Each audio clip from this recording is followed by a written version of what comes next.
The second part of today's work deals with you actually working with your tombs. So you've had some work with the mirrors and the flashlight. Now let's do some practice and see some investigation and see what happens with working within the tombs themselves. Okay.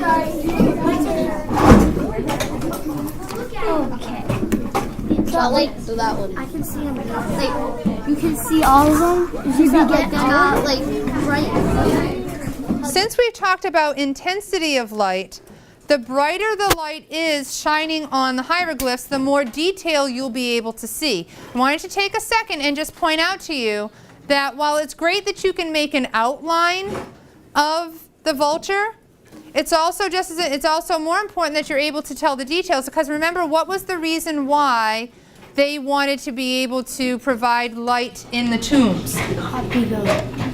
To copy the hieroglyphs to be used as murals or displays in different museums. People going to a museum, an art museum or a natural history museum, aren't just going to want to see an outline. They're going to want to see the full detail of the artwork.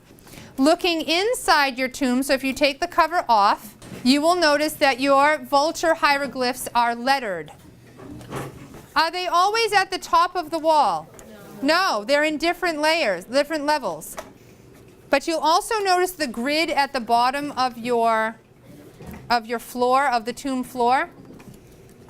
It's also both numbered 1 to 14 and lettered A through I. Before we start any investigation, I want you to predict, turn and talk by looking at where the vultures are. Would you turn and talk to your group about which vultures do you think are going to be easiest to see and which ones might be hardest to get light at? That one would be the easiest because it's direct.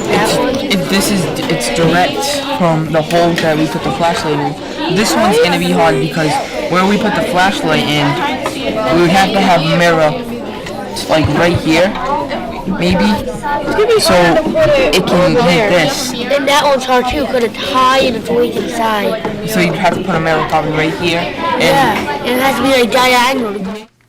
If I take this flashlight and I have it really close, you've got a bright yellow, a bright circle of light, very bright light, directly on the vulture, and you can see most of its details easily, correct? As I bring the flashlight away, what happens to that circle of light?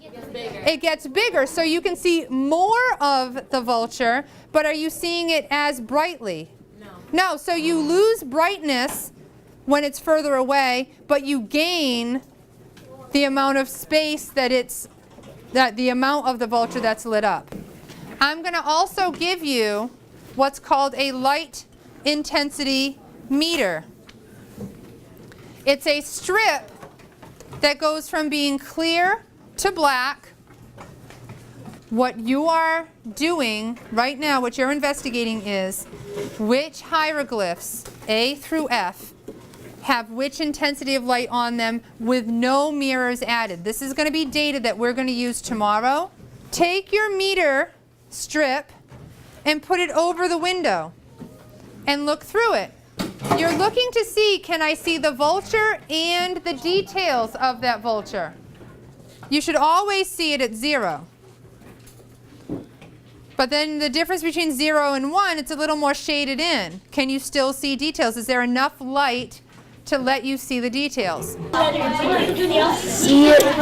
I see it. You can't see it in 4. You have to see it clearly, like 0. That's how bad you have to see it in 4. There's no way. Perfectly up to here. Yeah, not 4. In 3 I can still see it perfectly. Okay, then can you see it in 3? Yeah, a little. Okay. Alright. I'll have to do 4. In 4 you can't see it, right? I can see a little. Yeah, you can't see it clearly. So someone needs something bright. So when you look at B, you can see it. It is bright at the same time, but it's a little bit shady. So we would put a 1. Yeah. A is the most, B is the second brightest. B is like a 2. And C is kind of like a 3. The second piece of paper that I gave you is just a diagram of the tomb. I'm asking for you to draw lines to show me how do you think the light is going from the light source to the hieroglyph. This way, maybe?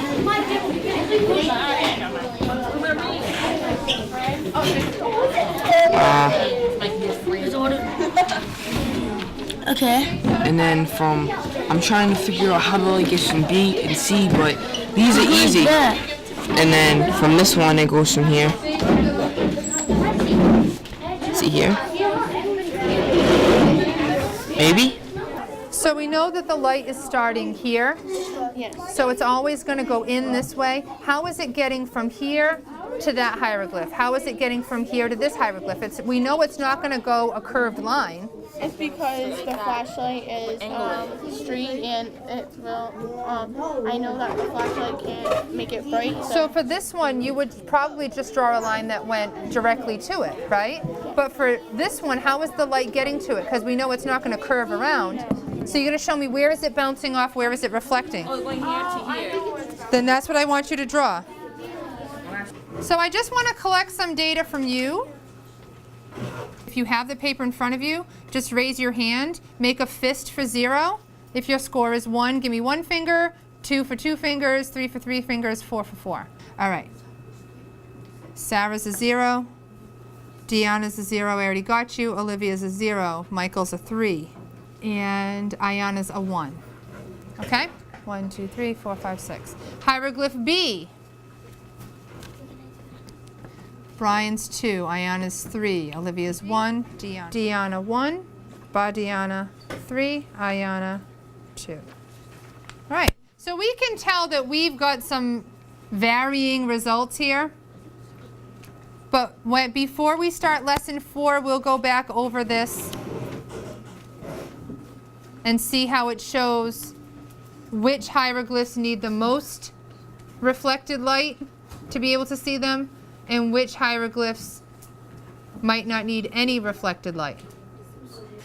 The second page that you were working on showed you the model of the tomb. And while your drawings might be different from what you see here, this is one way of showing how the light is traveling. So we see a lot of lines. Are all of these lines straight lines? Yes. And that's because that's a reasonable answer, because we know that light travels in straight lines. Exactly. And so students who might not have learned that might have thought, well, I think light can curve. So in order to light up hieroglyph C, the light will just go whoop and right over to hieroglyph C. But now from the investigations you've done, and because you're brilliant 5th graders, you realize that light travels only in straight lines. And so if we need to get to hieroglyph C, what do we need to make it do when it hits this wall? We need to cause a reflection, exactly. And so where would you say the most intense light is? In what numbers on this grid scale? Where would you say the light is most intense? Where the numbers are lower or where the numbers are higher? High numbers have the most intense light. That's right, it's closest to the light source. And so as you go down the grid to the lower numbers, the light is less intense. Which walls seem to be getting most of the light? Give me a direction. Serena. North and east, right, because this light source is closer to the east wall and it's directly across from the northern wall. So we now know that our problem areas are going to be west wall and south wall. Certainly the tombs are they are painful, literally, to go through all of that cutting and lots of Band-Aids and all of that, but it's one of those things, once you have them, as long as you have the room to store them, you're golden for many years to come. So we take very good care of the things that we prepare for lesson 3, because you don't want to have to spend the time to redo anything when you're going to go back to it. As exhausting as lesson 3 is, I'm always affirmed that it was time well spent when the kids say in lesson 4, but remember when and this is just like, that's a big step for a lot of kids.